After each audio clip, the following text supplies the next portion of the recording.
ए इंसान,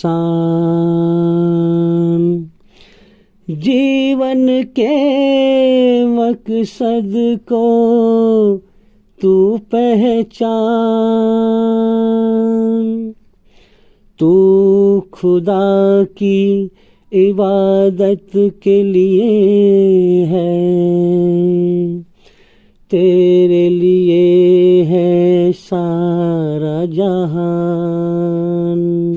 जी मेरा सवाल ये है कि अल्लाह कौन है और कहाँ है? अल्लाह की सही पहचान बताएं, आसान तरीके से समझाएं। जी मेरा भी एक सवाल है, वो ये है कि क्या अल्लाह कण कण में है क्या नहीं, यानी जर्रे जर्रे में है क्या नहीं? अगर कण कण में नहीं है तो फिर कहाँ है?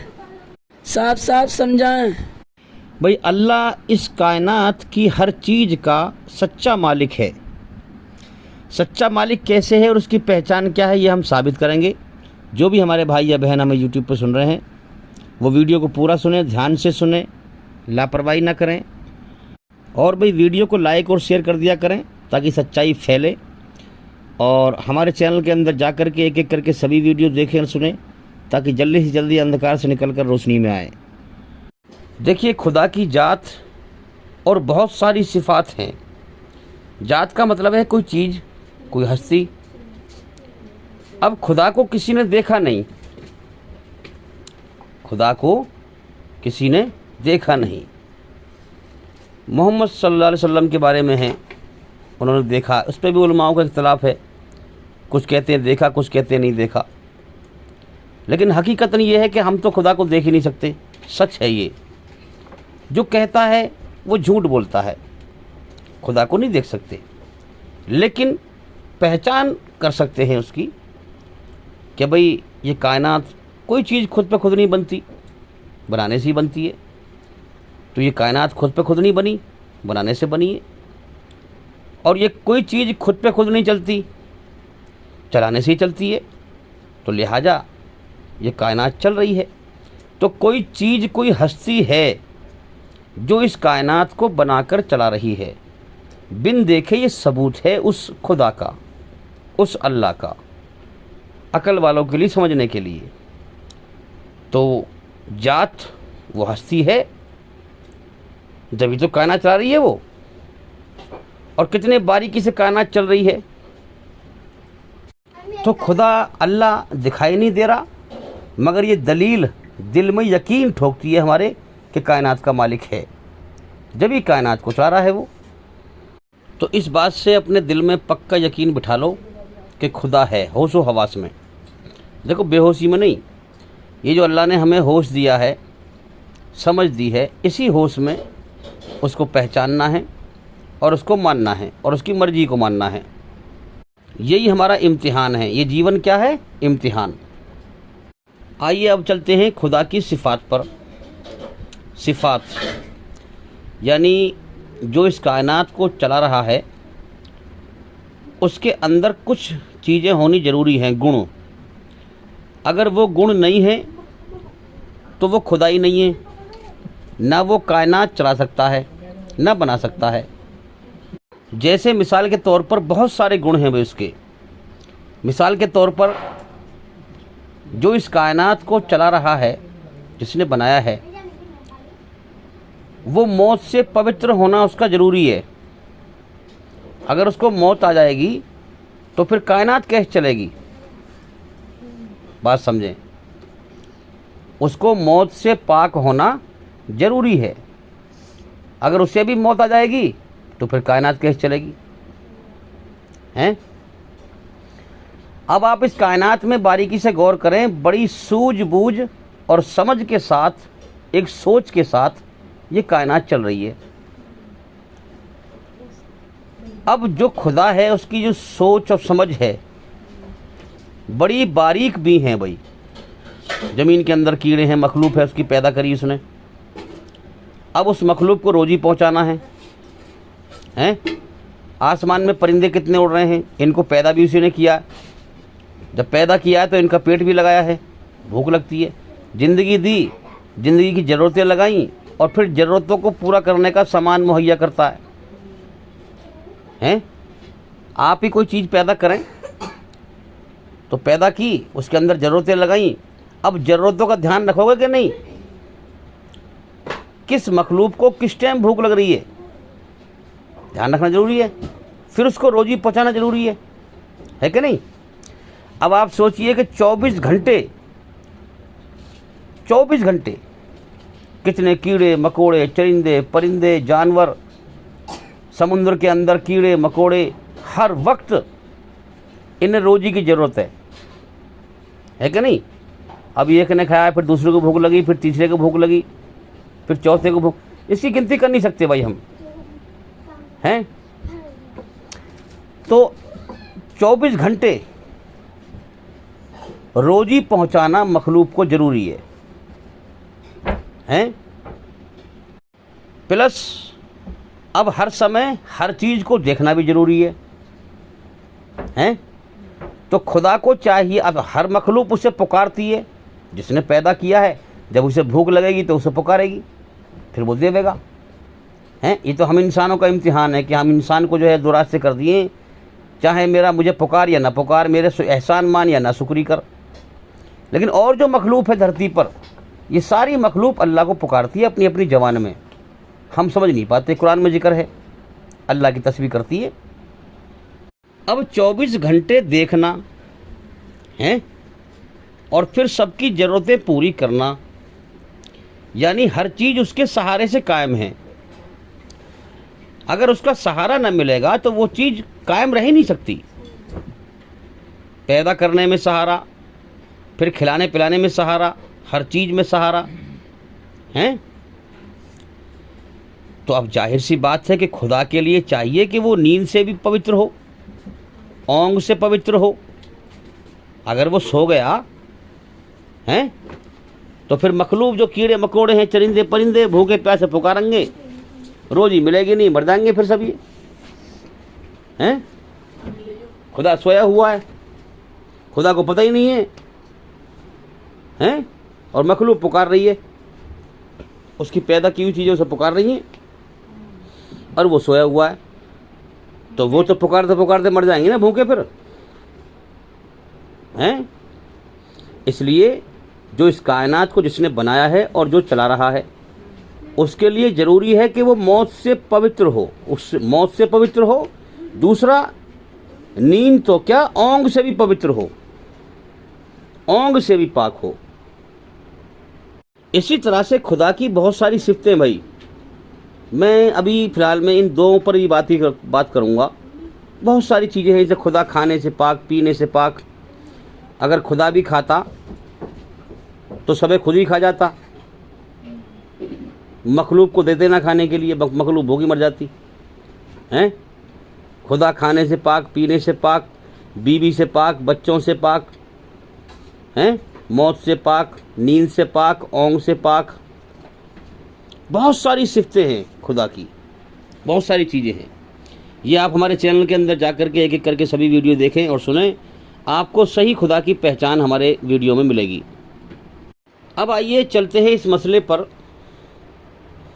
कि क्या खुदा इस कायनात के अंदर है या बाहर है।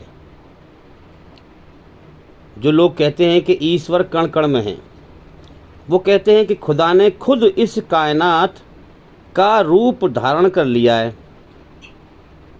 समझ में आ रही है बात, हैं? खुदा ने खुद इस कायनात का रूप धारण कर लिया है, इसीलिए खुदा कण कण में है, जर्रे जर्रे में है। तो भाई हमें किसी से नफरत नहीं करनी, हमें सही बात को ठीक तरह से समझना है। हमें सही ज्ञान समझ करके, हैं? सही ज्ञान क्या है? रोशनी। और अज्ञान क्या है? अंधेरा।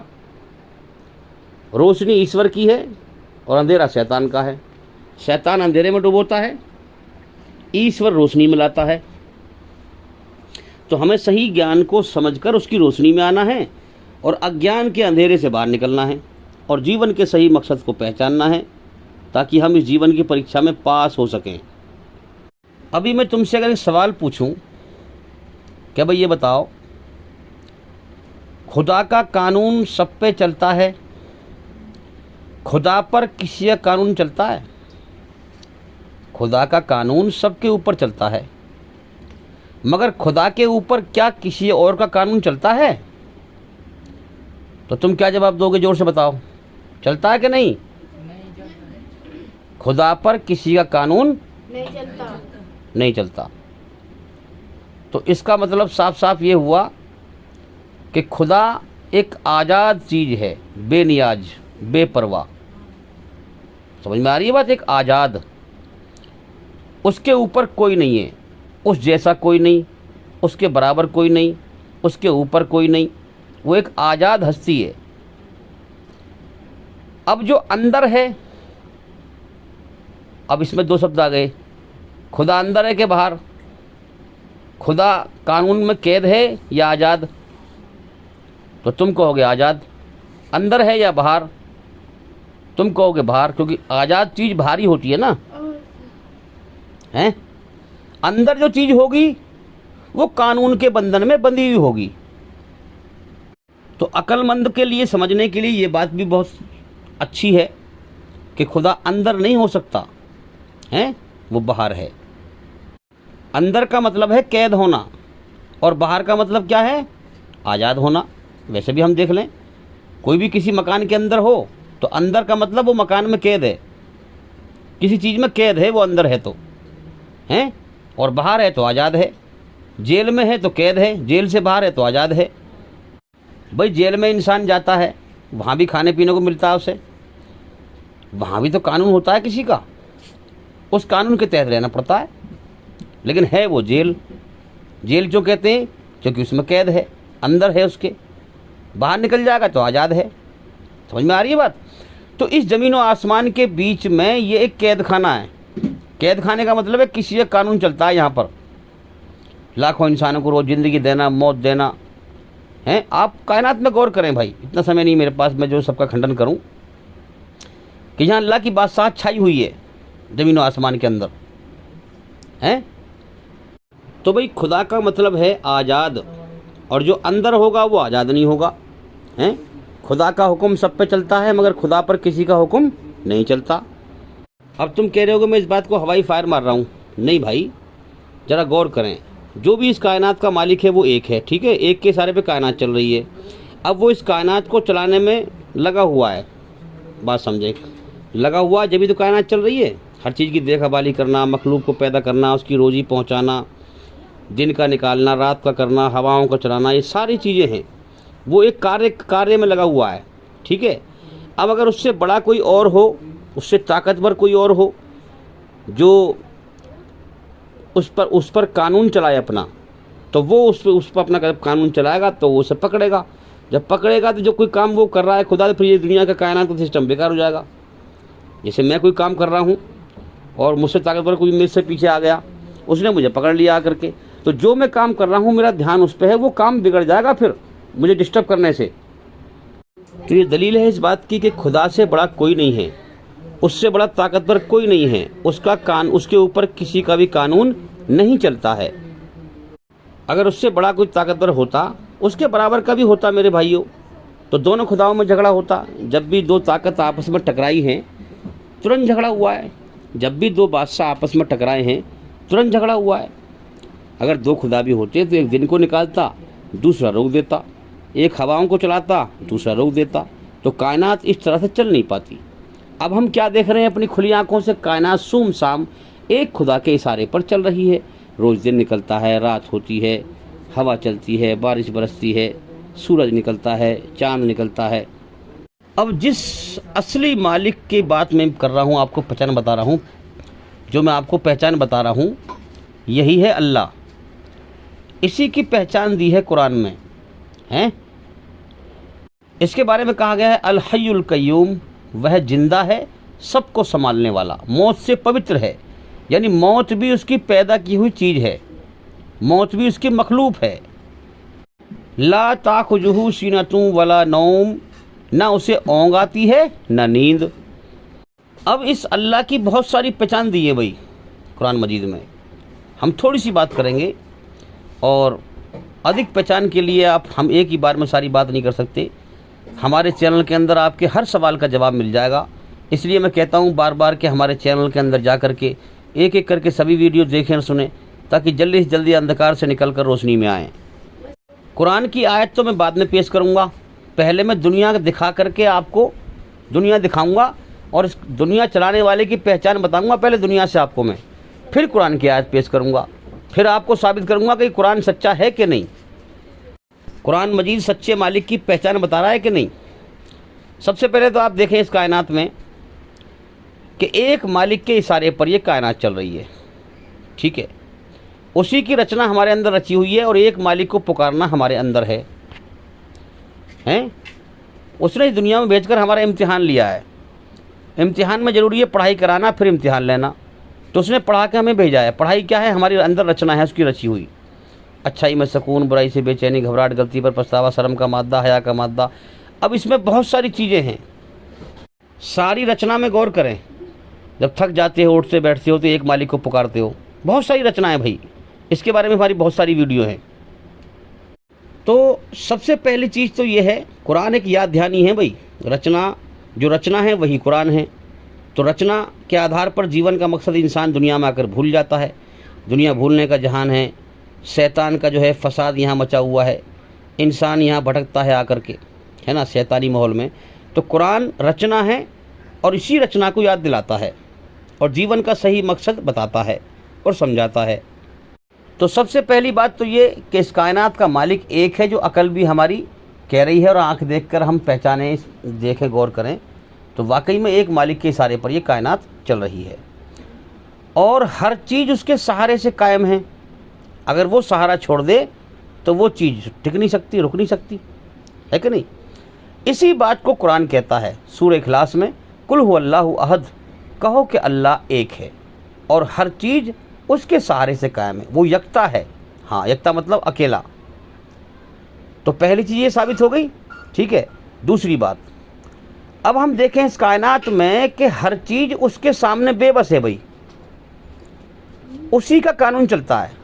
मतलब जैसे मिसाल के तौर पर हर इंसान की उम्र यानी गिनती के सांस और रिजक, रोजी का एक एक दाना गिन कर वो इंसान का मुकद्दर लिखता है, जीवन का समय देता है, रोजी भी मुकद्दर की लिखता है। जब वो जीवन का समय पूरा हो गया और रोजी का एक एक दाना इंसान ने खा लिया, तो अब सारी दुनिया मिलकर उसका एक सांस भी बढ़वा नहीं सकती जो अल्लाह ने लिखा हुआ है। तो इससे ये सबूत हुआ कि वाकई में सारा जहान उसके सामने बेबस है, मोहताज है, लाचार है। अब इसी बात को कुरान कहता है अगली आयत में, हैं, अल्लाहु समद, सारा जहान अल्लाह के सामने बेबस है, मोहताज है, मगर वो किसी के सामने बेबस नहीं है, मोहताज नहीं है। समझ में आ गई बात। अगर वो हवा ना चलाए तो हवा ना चले। देखते नहीं हो आप, गर्मी पड़ती है, बारिश नहीं बरसती, लोग प्रार्थना करते हैं, दुआ करते हैं, है ऊपर वाले बारिश कर दे, है ना। सब उसके सामने बेबस। कोई मरना नहीं चाहता, लेकिन इंसान के ना चाहने के बावजूद मौत दे के उठाता है। उसी का कानून चलता है भाई यहाँ पर। तो सब उसके सामने बेबस हैं, लाचार हैं, मोहताज हैं। वो किसी के सामने बेबस नहीं है। अगर होता बेबस तो उसका कानून दुनिया में चलता ही नहीं, फिर गड़बड़ी आती इसमें, है ना। तो ये बात कुरान की बिल्कुल सच्ची है कि कुरान सच्चे मालिक के बारे में बात कर रहा है।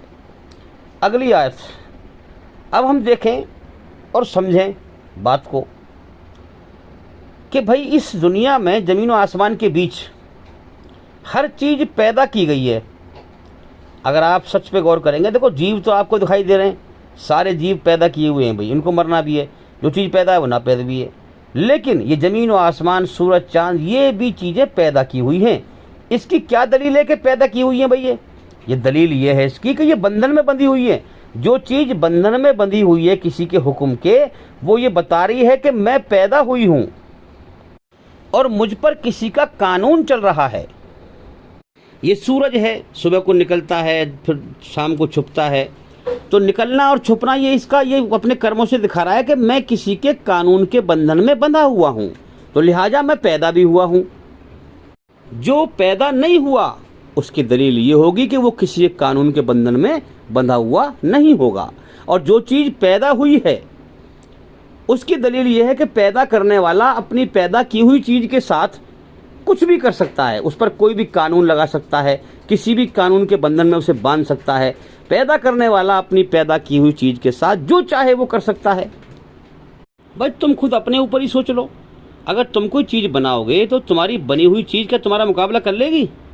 तुम्हें उसकी हर चीज़ का पता है कि मैंने कौन सी चीज़ कहाँ लगाई है, किस चीज़ का कौन सी चीज़ कैसे बनाई है, किस तरह से बनाई है, मैं इसको जो है कहाँ से इसको काटूँ, कहाँ से इसे ख़त्म करूँ, कहाँ से क्या करूँ, आपको सब पता होता है।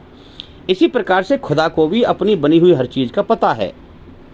अब चूँकि धरती पे शैतान का तांडव है, भाई शैतान भटकाने पे लगा हुआ है इंसानों को, तो उसने क्या किया, इंसानों को इंसानों के आगे ही झुकवाया और जो चीज़ पैदा की हुई है उसी को खुदा बना दिया। मखलूक के आगे मखलूक को झुकवाया उसने, खुदा को उसने भुलाया। अब असली अल्लाह ने, असली कायनात के मालिक ने अपना पैगाम आसमान पर से भेजा, लम यलिद वलम यूलद। हाँ, कि मेरे बंदो, ना मैं किसी से जना गया हूँ, ना मैंने किसी को जना है। जैसे माँ जनती है बच्चे को, ना मैं किसी से जना गया हूँ और ना मैंने किसी को जना है। इसका मतलब क्या हुआ, ना मेरी शुरुआत है ना मेरा अंत है, ना मैं पैदा हुआ हूँ ना मैं मरूंगा। अब ज़मीन और आसमान के बीच जितनी भी चीज़ें हैं ये पैदा हुई हैं, इनको नापैद भी होना है। तो इस आयत में सारी चीज़ें आ गई हैं कायनात की, इस आयत में कायनात की सारी चीज़ें आ गई जो भी अल्लाह के हुक्म के बंधन में बंधी हुई है। और ज़मीन और आसमान के बीच, ज़मीन भी आसमान भी, हर चीज़ अल्लाह के हुक्म के बंधन में बंधी हुई है और वक्त में कैद है। भाई वक्त हर नई चीज़ को पुरानी कर देता है। हम कहते नहीं है कि भाई जो है ये लोहा जो है काफ़ी पुराना हो गया, 50 साल 60 साल या 100 साल पुराना हो गया इसलिए ये गल गया। क्यों गल गया? क्योंकि 100 साल पुराना हो गया या 200 साल पुराना हो गया इसलिए गल गया। तो साल जो है वो क्या है, वक्ती तो है वो, तो वक्त का इतना वक्त पुराना हो गया इसलिए गल गया। तो वक्त से यहाँ हर चीज़ पैदा होती है और मिट जाती है। मेरे जीवन का भी वक्त है ना, मैं लेके आया हूँ, वो वक्त पूरा हो जाएगा तब मैं भी ख़त्म हो जाऊँगा।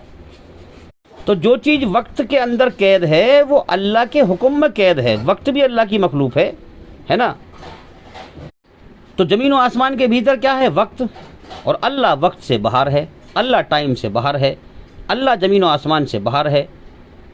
अब अकल एक बात और कहती है कि यार बनाने वाला बनी हुई चीज़ से अलग होना भी चाहिए, है कि नहीं। बनाने वाला, अब मान लिया मैं ही कोई जो है बनाने लगूँ, रोबोट है या पुतला है या मूर्ति है, तो वो मूर्ति मुझ जैसी ना होगी। बात समझें, मेरे अंदर एक जान है, एक आत्मा है, मैं एक जीव हूँ। तो इसी प्रकार का बिल्कुल ऐसी आत्मा उस मूर्ति के अंदर मैं नहीं डाल सकता, ना रोबोट के अंदर डाल सकता हूँ। इंसानों ने इंसान तो बना दिए मगर उसके अंदर आत्मा नहीं डाल पाए, रूह नहीं डाल पाए। अब मैंने अपने जैसा इंसान तो बना दिया लेकिन मैं अपनी जैसी आत्मा, अपनी जैसी रूह उसके अंदर नहीं डाल सकता। रूह की तो बहुत बड़ी बात है, जो मेरा खुदा का ये इस अल्लाह का बनाया हुआ बाल है ना, सर का, जो सर का बाल है, जो खुदा ने बनाया है कुदरती बाल, ये पूरी दुनिया मिलकर एक ऐसा ही, बिल्कुल ऐसा ही बाल नहीं बना सकती। नकली बना सकती है, इससे अलग बना सकती है, मगर नहीं बना सकती जैसा ये मेरा सर का बाल है असली नहीं बना सकती। तो अब मुझे बताओ कि अगर मैं एक छोटा सा इंसान हूँ, मैं भी कोई चीज़ बनाऊँगा हैं, तो मैं बनी हुई चीज़ से अलग हूँगा कि ना हूँगा। भाई मैंने मूर्ति बना दी या रोबोट बना दिया है ना, उसके अंदर अपनी जैसी आत्मा नहीं गिर सकता मैं, है ना, तो मैं उससे अलग हुआ कि ना हुआ। इसी प्रकार से अगली आयत कुरान की कहती है, वलम यकुल्लहु कुफुवन अहद, कि लोगों इस संसार में अल्लाह के जैसा कोई नहीं है। अल्लाह सबसे अलग और निराला है क्योंकि वो सबका पैदा करने वाला है। पैदा करने वाला पैदा की हुई चीज़ से अलग होना भी चाहिए। जैसे मैंने आपको मिसाल दी अभी, अगर तुम संसार की किसी भी चीज़ को खुदा तो क्या समझोगे, खुदा की बराबरी भी करोगे तो वो खुदा हो ही नहीं सकता, क्योंकि खुदा सबसे अलग और निराला है जो सबका पैदा करने वाला है। मैं आपके दोनों सवालों के जवाब साथ साथ लेके चल रहा हूँ, आप समझते रहें। अल्लाह कौन है, उसकी पहचान क्या है, क्या वो कण कण में है, क्या वो ज़मीन आसमान के अंदर कण कण में है या बाहर है? कण कण में नहीं है तो फिर कहाँ है? ये जो भी बातें मैं आपको पेश कर रहा हूँ ये इस्लाम धर्म से, कुरान हदीस की रोशनी में पेश कर रहा हूँ भाई। मैं अपने पेट से नहीं बना रहा। इसलिए मैं कहता हूँ इस्लाम को समझो, कुरान को समझो और सही ज्ञान को समझो और अपने बनाने वाले सच्चे मालिक की पहचान को समझो और जीवन के सच्चे मकसद को समझो। ये जो आयत है अल्लाहु समद, सब अल्लाह के मोहताज हैं मगर अल्लाह किसी भी चीज़ का मोहताज नहीं है। ये आयत हमें कहाँ ले जाती है? दुनिया में तो हम उसकी कुदरत देख ही रहे हैं कि सब उसके मोहताज हैं, है ना। वो किसी का मोहताज नहीं है, उस पर किसी का कानून नहीं चल रहा है। लेकिन इसकी गहराई में और जाएं आप, थोड़ा सा और गहरे जाएं इस आयत में। कुरान जो है उस समंदर की तरह है जिसका ना कोई किनारा है ना कोई तह है। जितने गोते लगाओगे उतने ही मोती छांट के लाओगे, हीरे मोती निकाल के लाओगे। तो इसकी और गहराई में जाते हैं अब हम कि सब अल्लाह के मोहताज हैं मगर अल्लाह किसी भी चीज़ का मोहताज नहीं है। जैसे मिसाल के तौर पर हमें रहने के लिए चाहिए जगह, हम जगह के मोहताज हैं। अल्लाह जगह से पाक है, उसको जगह की ज़रूरत ही नहीं है। भाई 100 गज का या 50 गज का या 200 गज का मकान तो आप जब बनाओगे ना, जब जगह होगी। पहले जगह चाहिए फिर मकान बनेगा, है कि नहीं। तो अल्लाह जगह से पवित्र है, उसको रहने के लिए जगह की ज़रूरत ही नहीं है, जगह का मोहताज नहीं है भाई वो। अब हमें रहने के लिए जगह चाहिए पहले, फिर मकान चाहिए, है कि नहीं। मकान किसे कहते हैं? पहले जगह हो फिर उस पर मकान बनता है। मकान के लिए 4 दीवारी हो, 4 दीवार हो, ऊपर छत हो, है कि नहीं। अल्लाह मकान से पवित्र है, उसको रहने के लिए मकान की ज़रूरत ही नहीं है, हैं। अब हम कहीं को आते हैं, जाते हैं, चलते हैं, फिरते हैं, चल के जाते हैं ना हम। अल्लाह आने जाने से भी पवित्र है। वो इतना बड़ा है, इतना बड़ा है। कहते हैं ना अजान में अल्लाहु अकबर, अजान में कहते नहीं अल्लाहु अकबर, इसका मतलब है अल्लाह सबसे बड़ा है। इतना बड़ा है, इतना बड़ा है कि उससे कोई चीज़ भाग नहीं सकती। यानी कि वो किसी के पीछे नहीं भागता पकड़ने के लिए भाई। वो इतना बड़ा है, जैसे हमारे सामने कोई चींटी से भी छोटी चीज़ हो ना, वो चल रही हो, हैं, तो हमें भागने की ज़रूरत है कहीं? उसको हम भी पकड़ लेंगे हाथ से। इतना बड़ा है कि उसके सामने कोई चीज़ भाग नहीं सकती, कोई चीज़ उससे छुप नहीं सकती, दुबक नहीं सकती। अल हय्युल कय्यूम, वही जिंदा है। जैसा वो जिंदा है ऐसा कोई जिंदा नहीं है, बाकी उसके सामने सब मुर्दा हैं, सब मुर्दा हैं। उसका जिंदा होना एक अलग चीज़ है और हमारा जिंदा होना एक अलग चीज़ है। जैसा वो जिंदा है उसके मुकाबले ऐसे हम जिंदा नहीं हैं, हम उसके मुकाबले मुर्दा हैं, उसके जिंदा होने के मुकाबले। उसको किसी की ज़रूरत नहीं, सबको उसकी ज़रूरत है। मिसाल के तौर पर हम अकेले हैं, तन्हाई में हैं, एकांत में हैं, अकेले हैं भाई, है ना। और हमें चाहिए कि कोई दोस्त हो दिल लगाने के लिए, उससे हम बात करें, चीज़ करें, या कोई और मिल जाए हमें। तो अल्लाह को दिल लगाने के लिए किसी दोस्त की ज़रूरत नहीं, किसी की ज़रूरत नहीं। हाँ, दोस्ती तो हम उससे लगा सकते हैं, उसका एहसान मानकर, उसकी मोहब्बत को हासिल करके, लेकिन उसे दिल लगाने के लिए किसी की ज़रूरत नहीं है। अच्छा, अब हम ये समझें, जो चीज़ रूप में होती है, आकार में होती है, वो किसी के कानून के बंधन में बंध जाती है और वो पैदा की हुई चीज़ होती है। याद रखें, इस ज़मीन और आसमान में जो भी चीज़ है रूप आकार की है कि नहीं। हवा का भी आकार है मगर हवा हमें दिखती नहीं है, है ना। तो इसी प्रकार से ये आकार में है, रूप में है, तो ये पैदा की हुई चीज़ है। जो चीज़ रूप आकार में होगी वो 100% पैदा की हुई चीज़ होगी और उस पर कानून चल रहा होगा किसी का, है ना। अल्लाह क्या है कि वो रूप आकार, उसका कोई रूप आकार नहीं है। इसीलिए आप देखेंगे कि हम मुसलमान कुरान के मुताबिक ज़मीन और आसमान के अंदर जितनी भी चीज़ें हैं, इनमें से किसी को खुदा नहीं मानते। हम कहते हैं ये सब खुदा की बनाई हुई चीज़ें हैं, खुदा नहीं है। और जो हमारे गैर मुस्लिम भाई हैं, उनका यकीन क्या है कि ईश्वर कण कण में है। तो वो कहते हैं इस कायनात में जितनी भी चीज़ें हैं, खुदा ने खुद इस कायनात का रूप धारण कर लिया है, तो लिहाजा कायनात में जो भी चीज़ है सब कुछ खुदा है। हम कहते हैं नहीं, सब कुछ खुदा का है। सब कुछ खुदा नहीं है, ये सब कुछ खुदा का है, खुदा की पैदा की हुई चीज़ें हैं। खुदा इनसे अलग है, निराकार है वो, उसका कोई रूप आकार नहीं है। इसलिए आप देखें मस्जिद में कोई मूर्ति नहीं होती, कोई आकार नहीं होता। हम निराकार ईश्वर के सामने नमाज पढ़ते हैं, साष्टांग करते हैं, ज़मीन पर अपने 8 अंग गिराकर ईश्वर की भक्ति करते हैं, जिसका प्रमाण हिंदू धर्म की किताबों में भी दिया गया है। न तस्य प्रतिमास्ति, उस खुदा उस भगवान का कोई रूप नहीं है, कोई अक्ष नहीं है, कोई स्टैचू नहीं है, कोई मूर्ति नहीं है, कोई स्कल्पचर नहीं है, कोई फोटो नहीं है, कोई पेंटिंग नहीं है, उसका कोई रूप आकार नहीं है। एकम ब्राह्म द्वितीय नास्ते नैना नास्ते किंचन, भगवान एक ही है, दूसरा नहीं है, जरा सा भी नहीं है। एकम एविदित्यम, वह ईश्वर एक ही है, बगैर किसी दूसरे के, हर चीज़ उसके सहारे से कायम है, मगर वो किसी के सहारे से कायम नहीं है। मगर किताबें कौन पढ़ रहा है? सब लोग अपनी मनमानी कर रहे हैं, मनमानी कर रहे हैं। दुनिया में शैतान ने भटका रखा है। दिल से बहुत कम ना के बराबर लोग अपने सच्चे बनाने वाले मालिक की खोज करते हैं, जो सच्चाई को हासिल कर लेते हैं, वरना सब शैतान के बहकावे में आकर जो है सुनी सुनाई बातों को मानते रहते हैं। और ईश्वर ने अवतार भेजे, नबी भेजे, उन पर किताबें भेजी, किताबों को कोई चेक नहीं करता, प्रमाण कोई नहीं देखता, अकल का इस्तेमाल करके सच्ची बात को दलील से कोई नहीं समझता।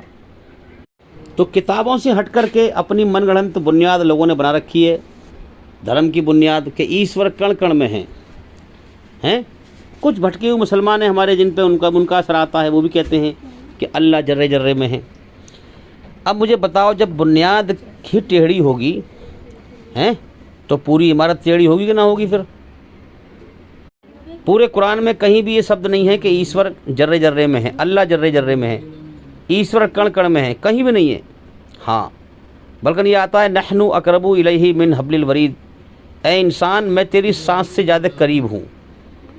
और गौर करेंगे आप, कुरान में मिलेगा आपको अला कुल्ली शैइन कदीर, कि अल्लाह कण कण में नहीं है, बल्कि हर चीज़ पर उसका कब्जा, ताकत और कंट्रोल है। तो इससे क्या बात मालूम हुई भाई?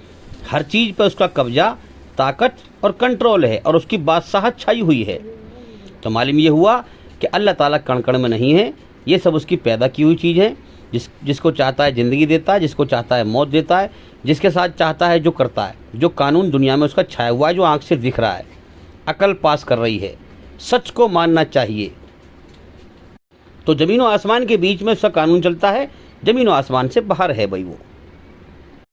अब वो वहीं से देखो, कुरान कहता है 7वें आसमान के ऊपर उसका सिंहासन है।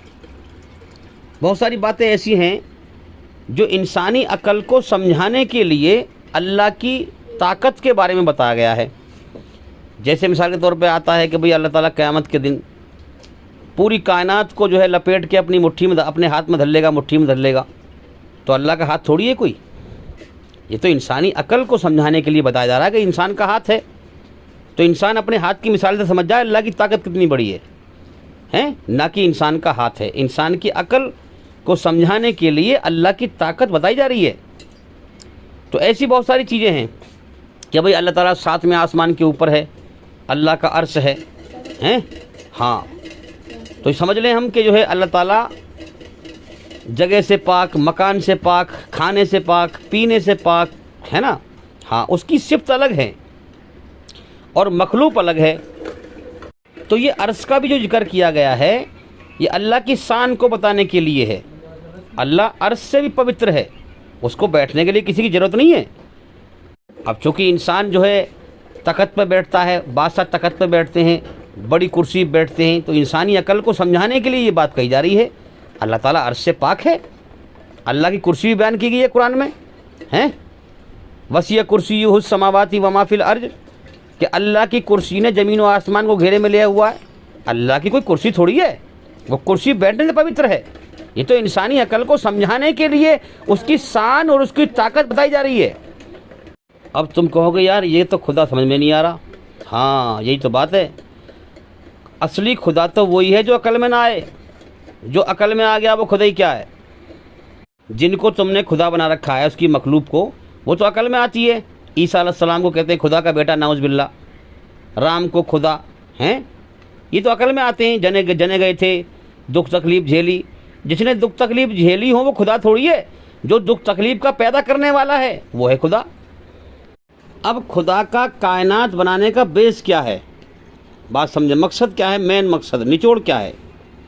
निचोड़ ये है, एक हदीस में आता है अल्लाह ने फरमाया कि मैं एक छुपा हुआ खजाना था, मेरे जी में आई कि मैं पहचाना जाऊं, इसलिए मैंने संसार बनाया। अब अल्लाह को ये पसंद है कि बिन देखे उसके पैदा किए हुए बंदे और बंदी उसकी पहचान करें, उसकी इस कायनात को देखकर, उसकी कारीगरी को देखकर उसकी पहचान करें। अब ये जो मैंने आपको बताई है पहचान तो और भी बहुत सारी हैं भाई। हमारे चैनल के अंदर जा कर के एक एक करके सभी वीडियो देखें और सुने, उसमें ज़्यादातर अल्लाह की मर्जी और अल्लाह की पहचान ही है। तो ये जो मैंने बताई है आपको पहचान, ये असली खुदा की है, इसको अल्लाह कहते हैं। अब हम देखें कि लोगों ने, अब खुदा का बेस क्या है बनाने का कायनात का, कि जो मेरी सही पहचान करके और मेरी मर्जी को जान करके हैं, हाँ, दुनिया और शैतान के धोखे से बच के और मुझे राज़ी करके आएगा, हैं, मेरी मोहब्बत लेके आएगा, मुझे राज़ी करके आएगा, वो जन्नत में हमेशा की ज़िंदगी का और नेमत भरी जन्नत का इनाम पाएगा। और असली खुदा, असली अल्लाह, असली मालिक की पहचान वही करेगा जो दिल से गौर करेगा, नहा धो के पीछे लग जाएगा, हाँ, अपना सब कुछ लगा देगा, सब कुछ लुटा देगा, अकल की ताकत, शरीर की ताकत, सब कुछ जो है मेहनत करेगा, सच्चाई की हकीकत तक पहुँचेगा। और जो मेरे साथ शरीक करेगा, हाँ, जो मेरे साथ बनाएगा पार्टनर, शरीक करेगा मेरी मखलूक को, हैं, शैतान को, ये गुनाह खुदा नहीं बख्शेगा। क्योंकि खुदा ने पैदा ही इसलिए किया है कि मुझी को पुकारा जाए। मैंने सब कुछ पैदा किया है, मैंने तुम्हें जीवन दिया है, मैं तुम्हें खिला रहा हूँ, पिला रहा हूँ, तुम्हारे दुख तकलीफ़ दूर कर रहा हूँ, हैं, दुख तकलीफ़ भी मैं ही देता हूँ और दूर भी मैं ही करता हूँ, हैं, क्यों? तुम्हारा इम्तिहान लेने के लिए कि तुम करते क्या हो, तुम मुझे पुकारते हो या तुम नकली खुदाओं को पुकारते हो। तो कुरान मजीद में ऐलान किया है उस मालिक ने कि वो शिर्क के अलावा हर गुनाह को माफ़ कर सकता है, मगर शिर्क को माफ़ नहीं करेगा। ये पक्की मोहर लगा दी। और आज हम देख रहे हैं मेरे भाइयों, ये जो यकीन है ना, ये जो आस्था है कि ईश्वर कण कण में है, ये बुनियाद जो है शिर्क पर रखी है, शिर्क पर रखी है, अल्लाह का साझेदार ठहराने की, अल्लाह का हिस्सेदार ठहराने की, अल्लाह के साथ शरीक करने की। शैतान ने जो है आदम अलैहिस्सलाम की नस्ल को सबसे ज़्यादा शिर्क में उलझा रखा है।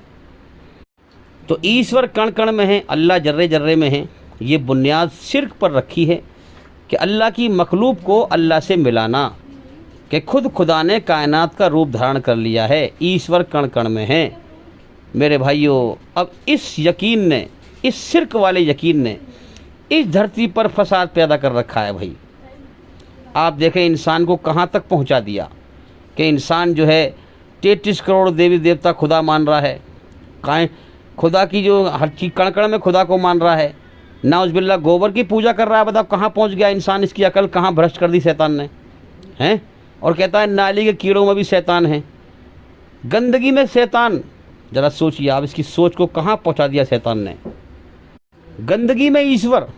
आप ज़रा सोचिए, ईश्वर पवित्र है, हैं, शैतान ने इसकी अकल को कहाँ पहुँचा दिया कि गोबर में अल्लाह, हैं, गोबर में ईश्वर, गंदगी में ईश्वर।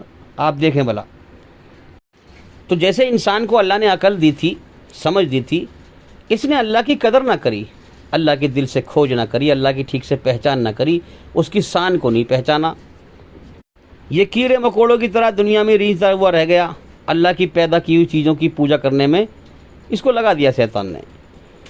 जैसा कि मैंने आपको बताया कि खुदा के लिए ज़रूरी है उसको मौत ना आए, उसको नींद ना आए, ओंग ना आए, हैं। ये जितने भी जीव हैं मेरे भाइयों, सब सोते हैं।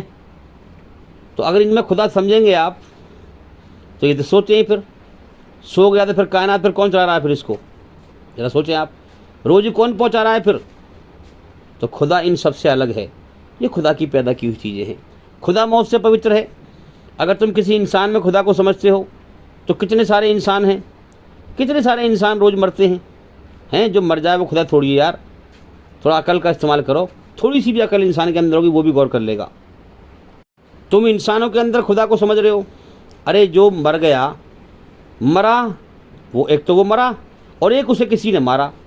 अगर जो मरने वाला खुदा था तो मारा किसने फिर, ज़रा सोचो, अगर तुम्हारे नज़रिए के मुताबिक, तुम्हारी आस्था और यकीन के मुताबिक तुम्हारा बड़ा गुरु, कोई पंडित, कोई पीर वो खुदा था, हैं, तो वो खुदा तुम्हारा मरा, तो फिर उसे मारा किसने? जिसने मारा वो खुदा है, और वो खुदा अपनी मखलूक से अलग है। सही आस्था बनाओ। सबसे मेन चीज़ है सही यकीन ईश्वर पर, सबसे बड़ी चीज़ है यकीन। पैगंबर क्यों आते हैं भाई, किताबें क्यों आती हैं? ताकि अपने दिल का यकीन अल्लाह की तरफ से लोग ठीक करें, अपने दिल में सही आस्था बैठाएं, पवित्र यकीन बैठाएं, और फिर ईमान की दौलत हासिल करें। नापाक यकीन से कभी ईमान हासिल नहीं होगा, अल्लाह की मोहब्बत नहीं मिलेगी, याद रखें। अब तुम्हारे फ़लसफ़े के हिसाब से ईश्वर कण कण में है, तो रोज़ कितने जीव मरते हैं भाई, कितने इंसान मरते हैं रोज़? मान लिया 1 लाख इंसान मरे, तो तुम क्या कहोगे? 1 लाख खुदा मर गए हैं? तुम्हारा मजाक बनाया कोई, और मजाक बन रहा है। तुम गोबर की पूजा कर रहे हो, तुम गाय का पेशाब पी रहे हो, गाय के अंदर भी खुदा समझ रहे हो, गोबर में तुम नहा रहे हो, मजाक ही बनना है तुम्हारा। और क्या हो रहा है? जो अक्लमंद लोग हैं वो सही बात को समझ रहे हैं, और तुम्हारा मजाक बनना है। तो अपना मजाक मत बनवाओ, यहाँ भी तुम्हारा मजाक बन रहा है, और मौत के बाद भी नरक की आग में ठोका जाएगा अगर सच्चाई पे गौर ना किया तो लिहाजा जीवन का समय मिला है, वो जा रहा है हाथ से। सच्चाई पे गौर करो और सच्चे खुदा को पहचानो, और शैतान के धोखे से बाहर निकलो।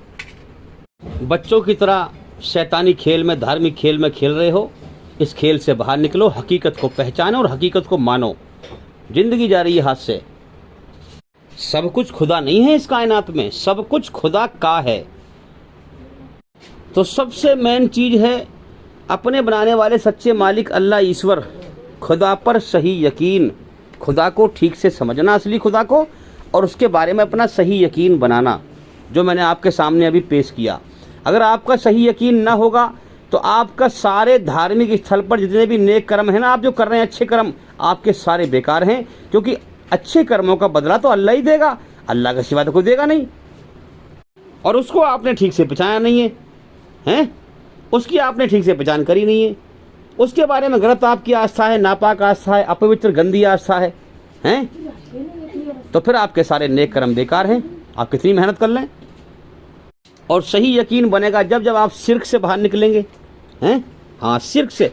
अल्लाह की मखलूक को अल्लाह के साथ ना मिलाओ। अल्लाह बनाने वाला है, हाँ, अल्लाह को अल्लाह के तरीके से मानो, वो मालिक है, उसकी शान को पहचानो, उसके शान के तरीके से उसे मानो, और मखलूक को मखलूक के तरीके से मानो। मखलूक यानी उसकी पैदा की हुई चीज़ें। तो आज शैतान के फंदे में फंसे हुए लोग अपनी ही जान पर जुल्म कर रहे हैं।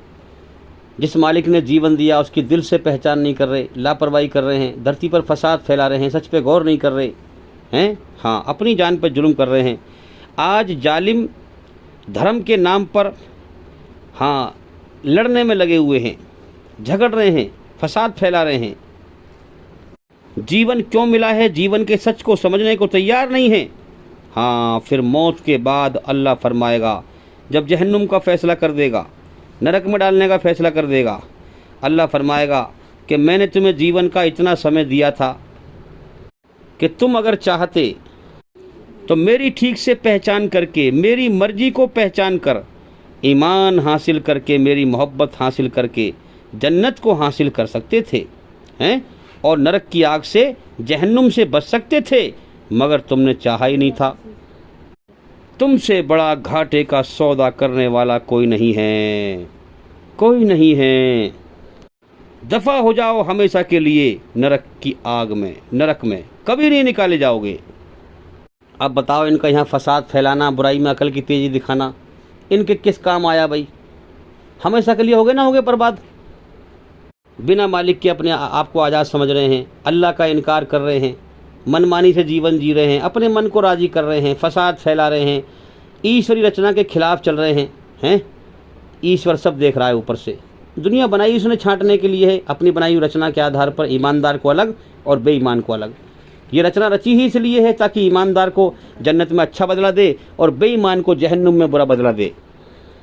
ईमानदार वो है जो इस छोटी सी ज़िंदगी में अपने बनाने वाले सच्चे मालिक की दिल से पहचान करे, उसकी मर्जी को पहचाने, जीवन के मकसद को जाने, दुनिया सारी धोखा है, इसको पहचाने। दुनिया और शैतान दुश्मन है, इसको पहचाने और फिर अल्लाह की तरफ दौड़ लगाए, अल्लाह की मोहब्बत को हासिल कर ले। मौत से पहले पहले दुनिया की मोहब्बत दिल से छोड़ दे, अल्लाह की मोहब्बत हासिल कर ले।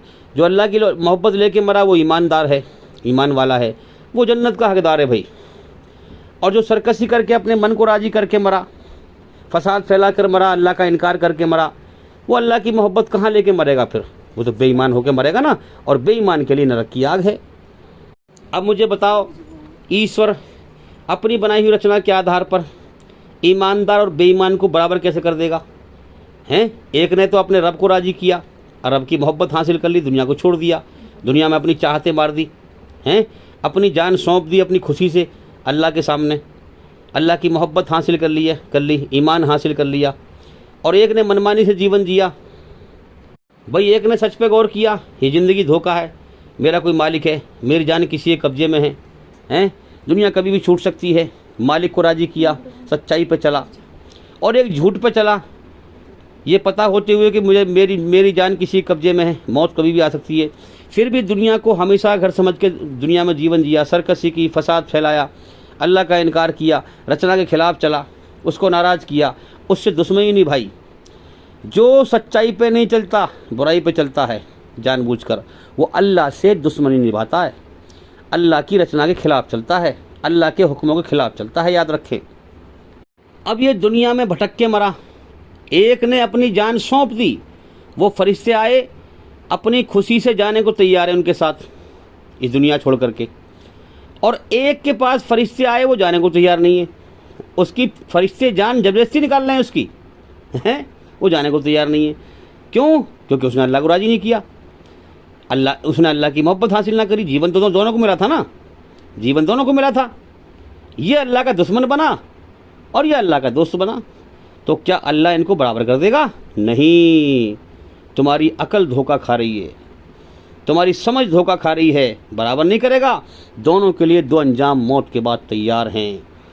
जो अल्लाह की मोहब्बत लेके मरा, ईमान लेके मरा, उसके लिए अल्लाह की रहमत जन्नत तैयार है इस दुनिया के बदले में, और जो अल्लाह से दुश्मनी निभा के मरा, उसके लिए जहन्नुम तैयार है। इस बात को यूँ समझो कि जन्नत की इच्छाएं दोनों के अंदर रखी थी अल्लाह ने, हमेशा जीने की चाहत, हमेशा सुख भोगने की चाहत, हमेशा जवानी की चाहत, मगर दुनिया कैद खाना, अल्लाह की बादशाहत छाई हुई है। अल्लाह ने दिखाया अपनी बादशाहत से, पहचान जीवन का मकसद मेरी खामोश कुदरत से। इम्तिहान चल रहा है मगर इसने नहीं पहचाना है, एक ने पहचान लिया। तो एक ने पहचान करके अपने आप को अल्लाह के सामने सरेंडर कर दिया, इस्लाम कबूल कर लिया, और फिर मुस्लिम बन के अपनी इच्छाओं को मार करके अल्लाह की इच्छाओं पे चला, अल्लाह की मर्जी पे चला, अपनी मन की मर्जी को मार करके अल्लाह की मर्जी को पूरा किया है, अल्लाह की चाहत को पूरा किया है। अब जब इसने यहाँ पर अल्लाह की चाहत को पूरा किया, जन्नत की इच्छाओं को मार दिया, दुनिया कैद खाना बन गई इसके लिए, दुनिया में अपनी चाहतों को पूरा न किया, सच पे चला, तो अब इसने दुनिया में अल्लाह की चाहत को पूरा किया, अपनी चाहत को मार दिया, दुनिया में पूरा न किया। तो अब जन्नत में अल्लाह इसकी चाहत पूरी करेगा, क्योंकि इसने इस इम्तिहान के जहान में अल्लाह की चाहत को पूरा किया। अल्लाह पे ये फ़र्ज बन जाता है अब कि अब अपने बंदे की चाहत को पूरा करे। और एक ने जो है अल्लाह का इनकार करके अल्लाह की मर्जी को पूरा न किया, बुराई पे चला, शैतान का साथी बना है, हाँ, अपनी मनमानी की, अपनी चाहत को पूरा किया, अल्लाह की चाहत को इसने बेकार समझा, पूरा न किया। तो अब जो इसकी चाहत है, इसकी चाहत तो इसने यहाँ पूरी कर ली, अब जो इसकी चाहत के खिलाफ है वो इसे नरक में मिलेगा, क्योंकि इसने दुनिया में अल्लाह की चाहत को पसंद ना किया। तो लिहाजा अब जो चीज़ इसको नापसंद है, अल्लाह इसको वहाँ वो चीज़ देगा। फिर अब वहाँ क्या है? आग में जलेगा, सुम्मा ला यमूतु फीहा वला यहया, न मरेगा ना जिएगा, तड़पता रहेगा, है ना। खून, मवाद, पीप, जो चीज़ इसको पसंद नहीं है वो खाने को इसको दिया जाएगा। तो मेरे भाइयों, झूठ से कब तक दिल बहलाओगे? आखिर मरना है। ऐ इंसान, कर ले जो करना है, आखिर मौत है। चाहे अल्लाह से दोस्ती में लगा ले या दुश्मनी निभा ले, मौत के बाद दो अंजाम तैयार हैं तेरे लिए। जीवन पहली बार और आखिरी बार मिला है, बार बार नहीं मिलेगा। इस ज़िंदगी के बेस पर ये ज़िंदगी इम्तिहान है। अगर तू इस इम्तिहान में पास हो गया तो हमेशा की कामयाबी है, अगर तू इस इम्तिहान में फेल हो गया तो हमेशा की नाकामी है। इसलिए उस मालिक को ठीक से पहचान, सच्चाई की पहचान करके फिर उसे कबूल कर ले, तब है कामयाबी। अल्लाह को राज़ी कर ले, उसकी मोहब्बत हासिल कर ले, ईमान हासिल कर ले, जिस मकसद के लिए जीवन मिला है उसको पूरा कर ले, वरना हमेशा की बर्बादी आएगी मौत के बाद। तो मेरे भाइयों, मैं उम्मीद करता हूँ कि हमारी इन बातों से आपको काफ़ी फ़ायदा हुआ होगा, संसार के सच्चे मालिक की पहचान आपको हुई होगी। और हमारे चैनल के अंदर जा कर के सभी वीडियो देखें, और लंबी वीडियो ज़्यादा देखें भाई, लंबी वीडियो में गहरी बात होती है और अच्छी बात होती है, तफसीर से बात कर लेते हैं। तो मैं उम्मीद करता हूँ कि भाई सवाल का जवाब हो गया, और भाई इंशाल्लाह ज़िंदगी रही तो फिर मुलाकात होगी। अस्सलामु अलैकुम वरहमतुल्लाहि वबरकातुहू।